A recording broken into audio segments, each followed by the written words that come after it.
Laserblast, 1978. Directed by Michael Ray.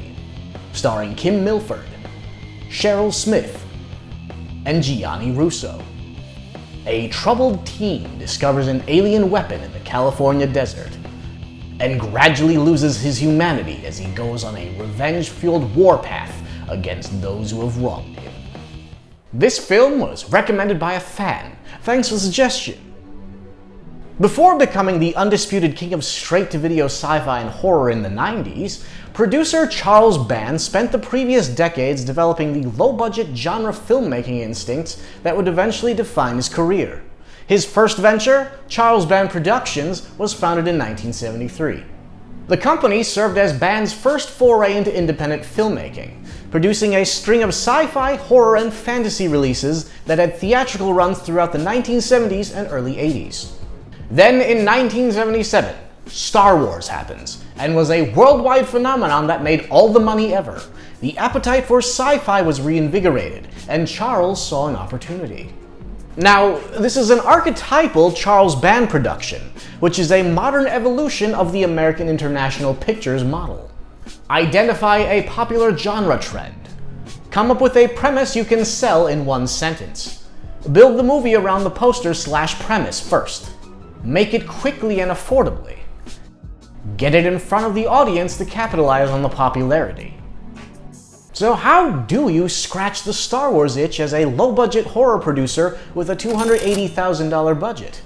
Take the hero's journey, put it on Earth, turn it into a revenge story, and make it a horror film. Young protagonist in a desert setting. Mysterious artifact of otherworldly origin. A newfound power that changes their destiny. Except in Laserblast, the hero's journey takes a much darker turn. The hero becomes the villain. On paper, this is a relatively straightforward endeavor. In execution, though, things take a gloriously bizarre turn. Take our store-brand Luke Skywalker, for example, Billy. He's supposed to be a teenager in high school, but he's being played by a 27-year-old man that looks like a 27-year-old man, and he throws temper tantrums like he's 12. How are you supposed to sympathize with someone being bullied by jocks when he looks old enough to file his own taxes? This is our protagonist. Accompanying Schrodinger's teenager is an equally bizarre cast of characters. Moms that have very questionable chemistry with their sons. PTSD-stricken grandpas. Pot-smoking cops. Cadillac-driving jocks. Mysterious leisure suit-wearing government officials. Eddie Deason being, Eddie Deason. Drivers that apparently don't need to keep their eyes on the road. That's not to say there aren't some genuinely impressive aspects of this film, though. The aliens are portrayed entirely with stop motion, which genuinely looks like it came out of a Star Wars film. It also led to Charles Band and animator David W. Allen working together for decades. The spaceship the aliens pilot was constructed by model maker Greg Ginn, who also worked on Close Encounters of the Third Kind and Star Trek: The Next Generation.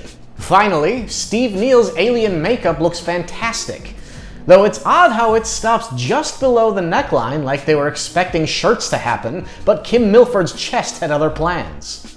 Sadly, the film has gone on to be reviewed extremely negatively, and I think it's unfair if you don't account for the circumstances and the creative team behind it. It's like a death metal singer recording a Frank Sinatra cover album without changing their vocal style. The influence is obvious and the enthusiasm is there, but the end result is being filtered through an entirely different genre. Verdict: recommended.